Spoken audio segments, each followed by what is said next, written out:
How would you like a 15% discount to my daily email, the stack of stuff, the show notes, discounts to the conference, all of that? All you need to do is text the word show to 33777. You'll get the annual subscription with a 15% discount to my daily email. You'll get the stack of stuff, the links to the show notes, discounts to the conference, and so much more. All you have to do is text the word show, SHOW, to 33777. Text show to 33777.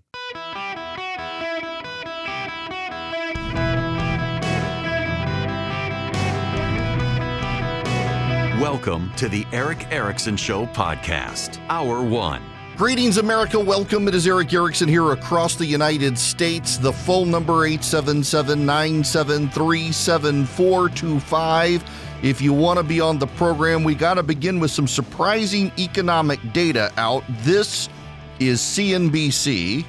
Now, on the GDP side, this is our third time around the block on Q2, and we see a really solid revision, 3.8%. I'm a bit shocked, to be honest. Usually the revisions as you get to second and third become smaller and smaller. So 3.8% would be the best quarter going back to, and we have to go back a ways here, to 4.4, and that was the third quarter of 23. Now, it is important to point out that if you look at the first quarter final, down 0.5%, there's a balance there. But the balance is moving in favor, and momentum is moving in favor for better growth.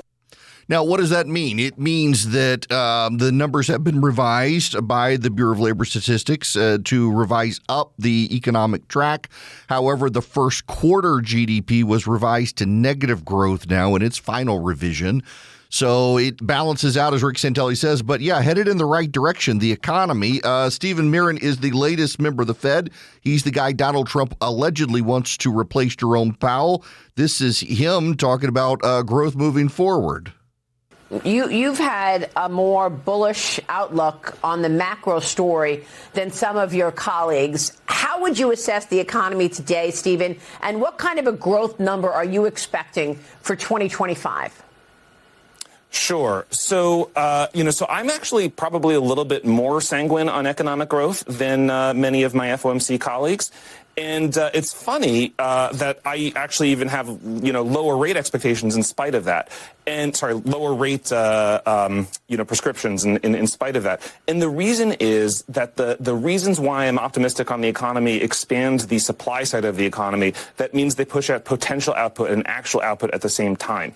And so when you think about things like the incentives for investment that are part of the tax bill that was recently, passed by the Congress and enacted into law by the president, and you look at things like deregulation of the economy and deregulation of the energy industry and the financial industry, in my mind, these all push out the economy's potential. They push out the supply side. They allow the economy to produce more with the same amount of resources, or they increase the resources of capital stock and labor supply that are available. And when you push out the supply side at the same time, it doesn't have implications for monetary policy because the output gap gets left relatively unchanged. Mm-hmm. And do you think that we will see a 3% growth number this year? I don't think for this year that's quite likely because of the weakness in the first half of the year. As I said before, I'm optimistic for the second half of the year, and I think we've got a decent shot of a number like that for the second half of the year. And then going into next year, we may get numbers that are in that neighborhood as well. But for 2025, it's not likely to happen because of the weakness in the first half of the year. Now, all of that being said, how do we proceed to deal with the numbers? Well, there are some great signs in the economy. Economic growth revised upward to 3.8%. It had been originally 3.1%, then 3.3%, now 3.8%. Democrats, you will be not surprised to learn the Democrats, they're like, well, how can we believe this number? This is from the Trump team, and they were firing people. How can we believe it? Well, it's still the same shop with the same people. There's not a new head of the operation there. I think we can believe it. All of that looks good, but there are warning signs, and maybe this cut in the Federal Reserve will help. The auto industry is signaling some trouble. Now, part of this is being underreported, but as CarMax points out, so their sales are down. CarMax has 250 dealerships nationwide. And they're saying that one of the reasons they're seeing declining sales right now is because with the notification that tariffs would be coming, a lot of people bought their new used cars at the beginning of the year instead of waiting for later in the year. Instead of gambling about a Federal Reserve rate cut, they decided they needed to take action sooner because of the rates. All that being said, there is some underlying used car turmoil out there with CarMax sales and profits declining in the latest quarter. The company's results sent the stock tumbling by as much as 25% today, according to the Wall Street Journal.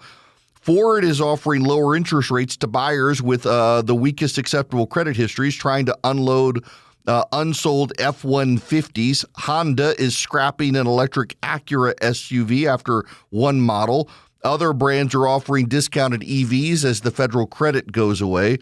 Tricolor, which is a subprime auto lender and car dealer that specializes in, people with bad credit, they're filing for bankruptcy. Government investigators are looking into them for fraud. First Brands, which does Fram oil filters and Anco windshield wipers, is preparing bankruptcy protection. New car sales are pretty robust. Consumers are now slowing their electric car purchases, but there are some warning signs there. Starbucks is laying off 900 corporate workers and closing hundreds of stores because, they've been losing money 6 quarters in a row. Starbucks has been losing money. Can I just say, I'm looking at the economic numbers today, and the Starbucks story stands out for me. A lot of CNBC, the Wall Street Journal, they're saying people are stopping by, they're cutting back their coffee. Can I be honest with you? I mean, you all know I have strongly held opinions on Starbucks. I don't like Starbucks. And I don't really think that the problem so much is that people are cutting back on their coffee consumption. I think they're cutting back on their Starbucks consumption. Because you go to the local store with the purple-haired barista with the women and gender studies degree, and you're tired of getting the scowl and waiting forever for the overpriced coffee. Their coffee is overpriced. My in-laws live about 2 hours from us, and they have a Starbucks. And I will admit, so my mother-in-law doesn't like the smell of coffee. She has a coffee pot. Well, like I was up there a couple weeks ago with just the kids, and I wasn't going to fire up a full pot of coffee just for me. I'd drink it, but I was like, I'll suffer through the Starbucks today. And I put in an order on my phone and drove to the Starbucks. And my thinking was, if I put in an order for my Starbucks, by the time I get there, it's a 5-10 minute ride from their house. I'll have it'll be there for me. No, I had to wait another 20-30 minutes. What's notable is the line at the Starbucks. There's a massive line, which you would interpret as they're doing gangbusters business. But consider their store sales are declining everywhere, including there. The customer service isn't fantastic. The ordering process is slow. The people behind the counter are overwhelmed. And when you get it, it's just not great coffee. I don't care where you are in the country. If you find an independent coffee shop, you're going to get better coffee than Starbucks. If you find even a small local, and by the way, there are better chains too. Dutch Brothers is much better. There are so many better coffee chains than Starbucks. And Starbucks now has changed the way it does its coffee. It tastes less burn. But it's not great. And by the way, I go for the coffee. I don't go for I don't go for the iced coffee drinks. I'm not a sociopath. I don't go for all the other weird drinks that you can get at. I just want coffee. I'll occasionally get a latte, or I'll get a flat white. I grew up in Louisiana. I like cafe au lait, but it's never great. And interestingly enough, as Starbucks expanded around the country, there's been a ton of research on this. In fact, my kid's in a management and marketing class right now, and she was talking about it the other day. As Starbucks expanded around the country, a lot of people thought Starbucks is going to wipe out the mom and pop independent coffee shop. And what's actually happened is that a lot of people now go to the independent mom and pop shops because they realize they can actually get a better cup of coffee there. And the mom and pop shops around the country are doing far better. There are far more independent coffee shops now than there were when Starbucks was spreading across the country because people decided, you know what, I actually like this coffee, but I bet someone else can make a better product. And they do. They make a better product at your local mom and pop coffee shop. When I go places, I always try to find the local shop instead of the Starbucks. And the local shop inevitably has better pastries, better coffee, nicer people. Now, the weird part is it is ubiquitous. It doesn't matter which coffee shop you go to in the United States, whether it is Caribou or Starbucks or the mom and pop shop. 7 out of 10 times, the barista is going to have a nose ring and pink or purple hair. It does not. It is like pop. It is like.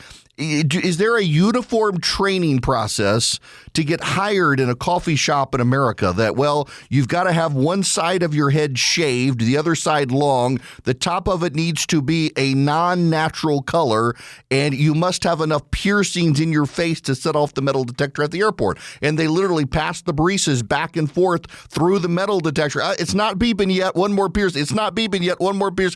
Why don't you pierce down there? Okay, that's good. It rings.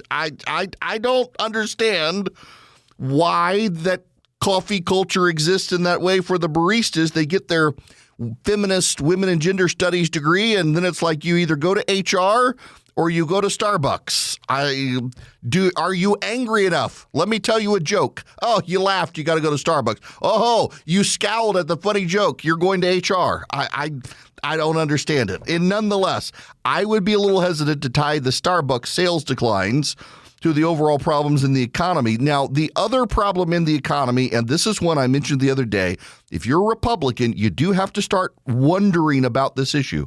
Groceries. We're going to get on Friday, tomorrow, we'll get better information on inflation. But meat prices have gone back up. Egg prices have gone down. Vegetable prices are going up, and a lot of it happens to deal with the tariff issue. And I would encourage again the president and his team to exempt groceries from the tariffs. That would immediately bring down grocery prices. If you exempted groceries from the tariff, if you exempted imported fruits, vegetables, meat products, things like that, you would begin to lower consumer prices at the grocery store, and that's where a lot of consumers feel this stuff most directly. You would have a meaningful psychological impact on voters headed into next year. But I have a sneaking suspicion. I think that the Republican calculus headed into next year is they're going to do what Joe Biden did in 2022, and that's going to be their strategy. In 2022, Joe Biden, remember he went to Independence Hall in Philadelphia with the Marines behind him and the red lighting, and he gave the angry speech denouncing Republicans as a threat to democracy. The polling shows now that a majority of voters believe Democrats are a threat. I shouldn't say a majority, a plurality of voters believe that Democrats are a threat to democracy. It's Democrats who are more violent. It's Democrats who are doing the political violence in the country. I think the Republicans want to turn the tables on the Democrats from 22. I mean, look what happened. Democrats had a pretty good year in 2022. Mitigated damage from having Joe Biden in the White House by making people scared of the GOP. And I mean, they had to do like a full court press to make people scared of the GOP. You don't have to push people very much on Democratic violence. We've got the ICE attack in Dallas. You got Tyler Robinson killing Charlie Kirk. You got the firebombing of the Fox News truck in Las Vegas. You got the attacks on mourners at Charlie Kirk memorial services. You got the guy who boarded up the kids in the church and began to shoot them, the trans activist. You got the shooting of the Free Palestine activist in New York. You got the shooting of the Israeli embassy employees in Washington by the Free Palestine progressive activist. It's not that hard to scare people. If you give people good economic data, you've lowered grocery prices by exempting groceries from tariffs. You can leave the rest of the tariffs. They're not going to have a disproportionate impact on people because people are going to be concerned about who do we put in charge?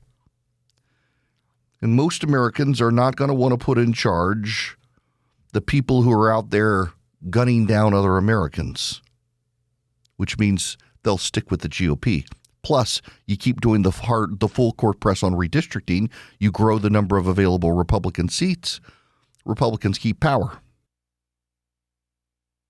Well, we now know that the shooter in Texas at the ICE facility really wasn't trying to kill the migrants. He was trying to kill the ICE agents. And prior to the shooting, he journaled, hopefully this will give ICE agents real terror.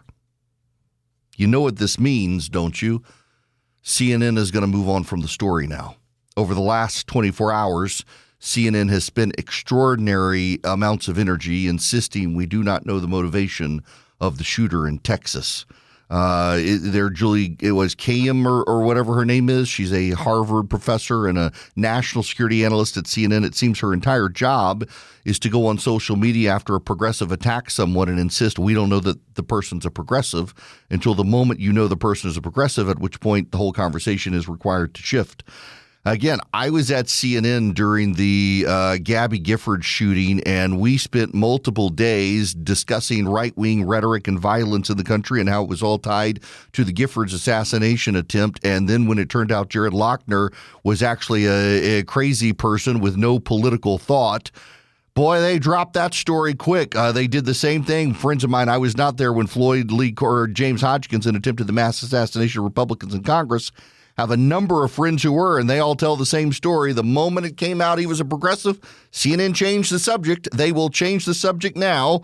And the problem, and I do single out CNN, is because it is a network that insists to this day it is not partisan and has no agenda, and increasingly is no different from MSNBC, which has itself operated in such a way as to form a permission structure for the left-wing assassinations we're seeing around the country. MSNBC at this point is essentially an assassination pornography network where they're egging on the vulnerable and disturbed Democrats to take violence, and CNN is playing a role in giving an excuse structure to say, it's not really us, until it is, and then they move on. This guy in Texas was a progressive who wanted ICE to be scared. Now, I don't want you to be scared of doing business with an online bank. I did business with an online bank, and I got real frustrated I couldn't deposit cash. And then I discovered Old Glory Bank, and I went out to Old Glory Bank and said, I would love to do business with you. I would love to get a bank account with you. And they're like, not yet. We're working through the regulatory process. Only people in Oklahoma can do it. And then they became a nationally chartered bank. I was like, I want an account. I got an account with them. I got a checking account, a savings account, no fee checking, no fee savings. You can get business accounts with Old Glory Bank. What you do is you go to oldglorybank.com/Eric, oldglorybank.com/ERICK. You sign up with Old Glory Bank. You can get a no-fee checking, no-fee savings account like I have. You get premium accounts. You get business accounts. You get loans for mortgages, for car loans. You can get CDs. If you're a business account, they have great business clientele and business representatives to work with you, and they're one of the fastest growing banks in the country. oldglorybank.com/Eric. It is where you can get your accounts. If you're a veteran or first responder, they have great discounts for you and waive fees on certain accounts. You can go to oldglorybank.com/Eric to find out more. oldglorybank.com/ERICK. Member FDIC, equal housing lender. Terms and conditions apply. Hello, it is Eric Erickson here. The phone number, 877-973-7425. If you want to be on the program, do y'all know what Ivanpah is? I think that's the name of it. When I go to Las Vegas, I can see it. In fact, pilots who take off from Los Angeles and from Las Vegas complain about it. And it has caused damage to people's eyes, among other things. It's a power plant out in California. You probably remember this thing. Instead of using solar panels on the ground, there's a tower about 450 feet in the air, and mirrors around it focus the sunlight onto the top of the tower and generate so much heat that it boils water, turns to steam, is used to rotate turbines.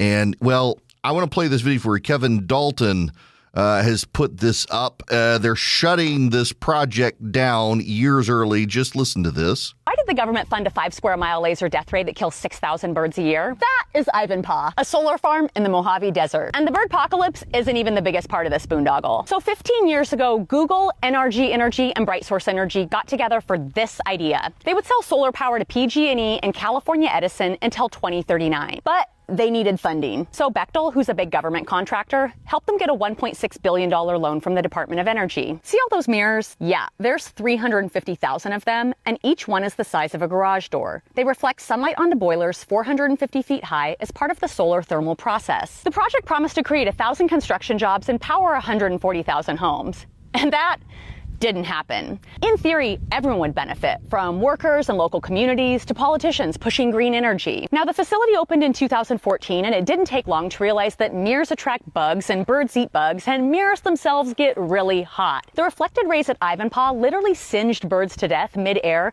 leaving clouds of smoke called streamers. The project was also terrible for desert tortoises and destroyed irreplaceable, pristine desert habitat. But the real problem was about power. Ivanpah only operated at half capacity. Apparently, officials hadn't considered things like weather or equipment challenges impacting energy production. You know, like they should have. NRG said it could take years for Ivanpah to hit its annual energy goals. In the meantime, they'd use natural gas to operate the boilers. So much so that they even needed state approval to increase the gas limit. Turns out the sun didn't shine as much as everyone hoped, and the facility could no longer compete with newer, more efficient technology. Today, Ivanpah employs 61 people, but soon it will be 0. PG&E ended their contract 15 years early, and Ivanpah will close 2 of its 3 units by 2026. The American taxpayers paid for this, and they've lost out. Chris Wright is the Secretary of Energy. He was on CNN and got into it with the host there because there's a new report out from Lazard about green energy. And they kind of misrepresented in this report solar and wind power, and he's got to explain it to the CNN reporter who doesn't like being mansplained to with the truth. Lazard just put out a report that says renewables remain the most cost-competitive form of generating and distributing energy. And even just anecdotally, oil-producing giant Saudi Arabia is investing big in solar, which sends a message. So how is it a con or a scam? So the Lazard report, of course, is crazy because they use a thing called levelized cost of energy, as if they're delivering the same thing. A natural gas power plant drives energy 24/7. Wind and solar, it's when the wind blows and when the sun shines. There's no customer for that energy. Do you want your kid in an incubator, and if the sun goes behind a cloud, the incubator? You've got to have backup. Yes, you have to have backup. That's for right. Sure, but the whole concept of renewable energies as a scam. When you include the backup cost, it's a huge driver of increased cost. California and Florida had similar cost electricity 20 years ago. Mm-hmm. California went down this renewable energy road. Florida built more natural gas. Today, California's electricity prices are twice as high as Florida's, and Florida produces more electricity than California. But you make energy expensive, people consume less of it, and your industries will leave, and your voters will be angry. Well, and that's the point. People will use less of it. That's the key, is the environmentalist movement wants to send us back to the dark ages. They don't actually want to progress society. They want to regress society. That's what they're doing. And to his point, so that you understand what Lazard did, is they said, if you essentially compare the solar and wind production rate to the nuclear, coal, and natural gas production rate, but only at times they're working, they're comparable. And as Wright points out, the Secretary of Energy points out, the problem is that nuclear, coal, and natural gas work 24/7. Solar power only works when the sun is sufficiently high in the sky and it's not raining or cloudy. And wind power only works when the wind is blowing. And Lazard is essentially saying, well, let's take what the cost is during that time and subtract out the downtime, and we can get comparable rates, which is nonsensical when one works 24/7, 365, and the other doesn't even work for 12 hours. The left and the media are so committed to this, though, that they can't think rationally about it because it's all climate change and we're all going to die. It's nonsensical. And, this is a perfect segue into the nonsense of the Democrats in this government shutdown. I got to be real clear to you here. I need to explain to you what is going on. Democrats in Washington don't actually want to go through with a government shutdown next week. They don't really want to go through with it. But they have to go through with it. They have to go through with it because they're scared of the Democratic base. Democratic politicians in Washington are afraid of physical violence against themselves if they are not seen as sufficiently antagonistic to Donald Trump. Think about that. They are actually scared of harm, physical harm from their base. So the Democrats are going to shut down the government in 5 days. You're not going to get the truth from the media on this, and I am telling you the God's honest truth here. Progressives are screaming about it, but it's the truth. In 2021, with the massive inflation-producing spending package that Democrats produced, they gave a lot of money into the medical system and healthcare. A lot of that money wasn't spent.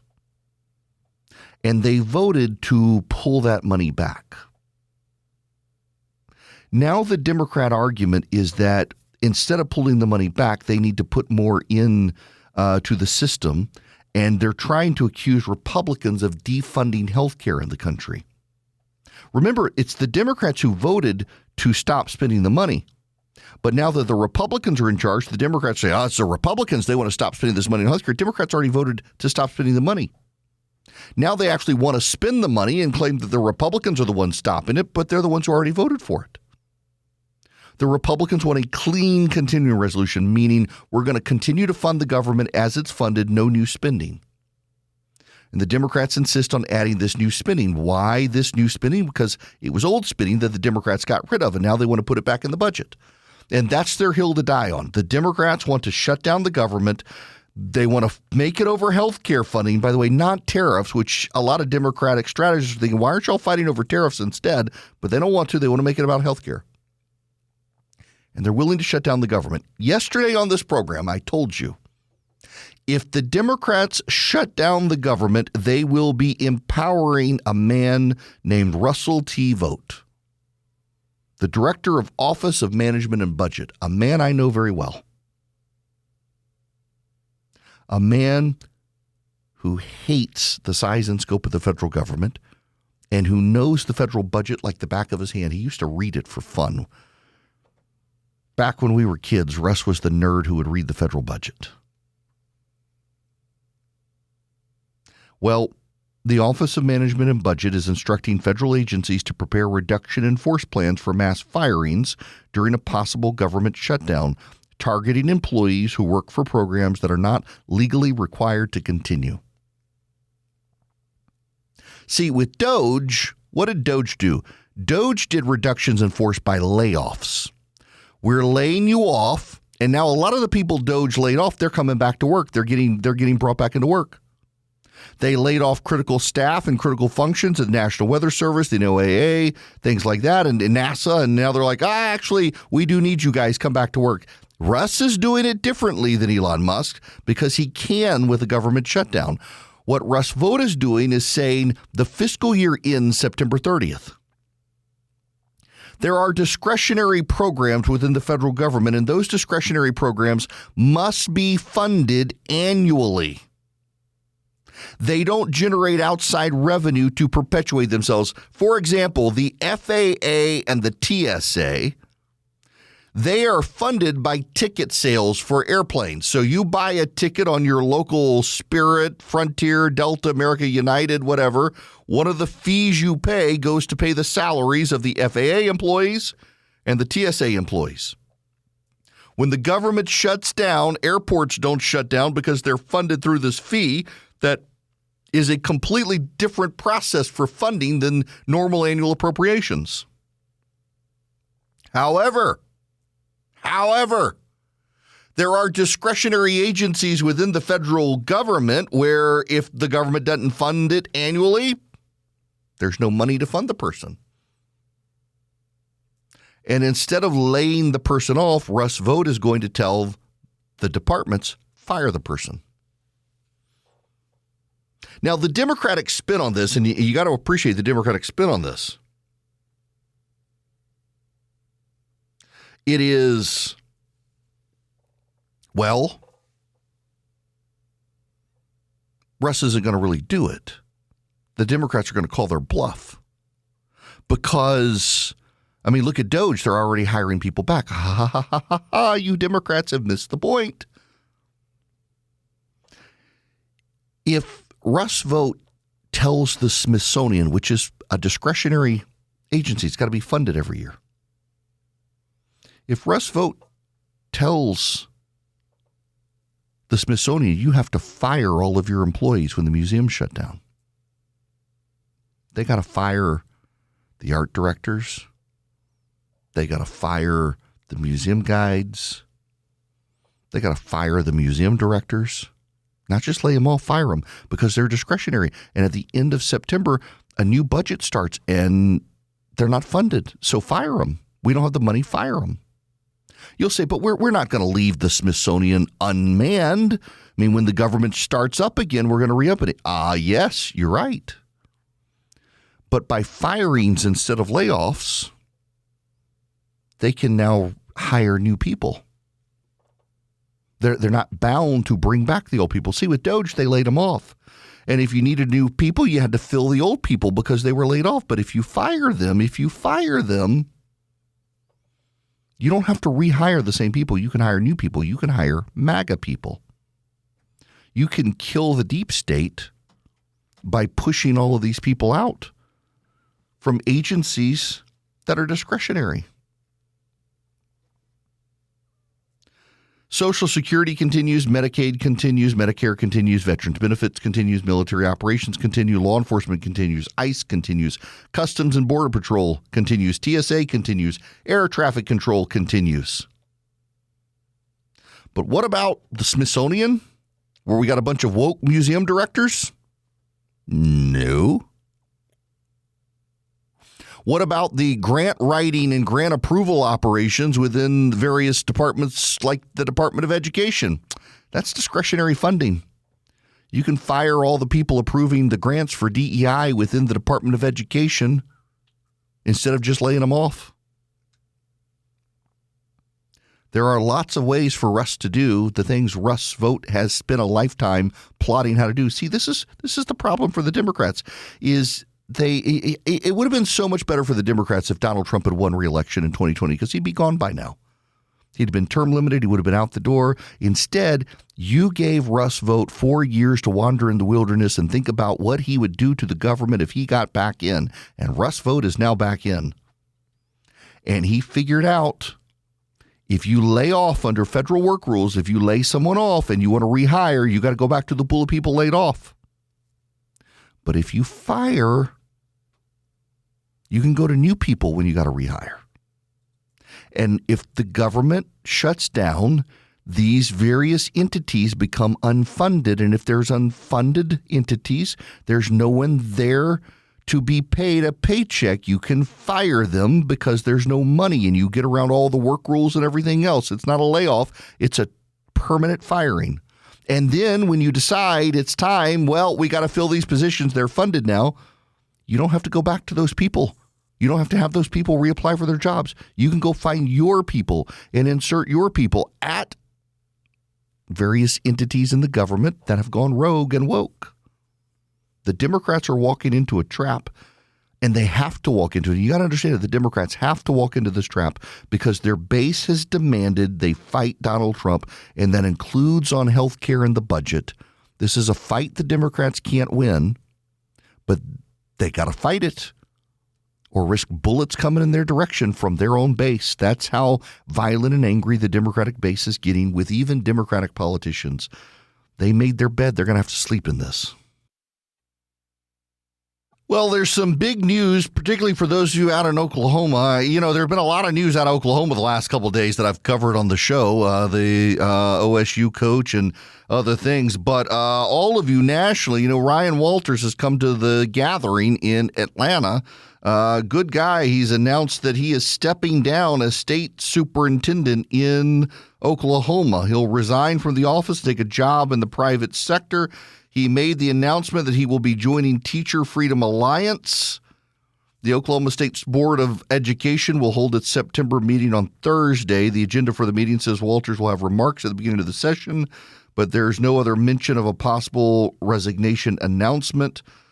He told KOCO in Oklahoma that he was weighing entering the Oklahoma governor's race. He says, quote, again, I've got a lot of folks that really want me to jump in, and so I've told them I'm focused on the session. I'm focused on the school year. We want to continue to see our schools be as good as possible. And, you know, we'll have conversations this summer around that. A potential replacement could be the Secretary of Education, Nellie Sanders, according to Governor Stitt's office. Sanders was appointed in 2024, is dyslexic, and has worked to help people with disabilities in education. Now, thing to note here is that the Oklahoma Attorney General Drummond is running for Republican governor, and he would be terrible out there. He's the guy who fought Catholics on the ability to get a charter school set up out there. He's pretty progressive, lots of money, wants to flood the zone, and he would be not a good candidate for the GOP. So having a good conservative would be great in that race. Americans for Prosperity wants you to get involved with conservatism around the country, and really they want you to take a step for freedom in your community. You go to AFPvolunteer.com. You can find out more at AFPvolunteer.com. You can take a step for freedom in your community, and they want to get 250,000 Americans taking a step for freedom in their 250,000 Steps for Freedom Challenge. You do it, I do it, 250,000 of us do it, and we advance freedom in the country. In time for our 250th birthday as a nation, we meaningfully improve our communities, one community at a time, one step at a time, one step for freedom at a time. Go to AFPvolunteer.com to find out more, AFPvolunteer.com. Americans for Prosperity would love to also get you involved in fighting for common sense conservatism around the country. You can do that at AFPvolunteer.com as well. Sign up, get involved. They've got chapters in every state. They advance freedom around the country. I'm going to be doing an event for them in Vermont, as a matter of fact, in a couple of weeks. AFPvolunteer.com is where you want to go.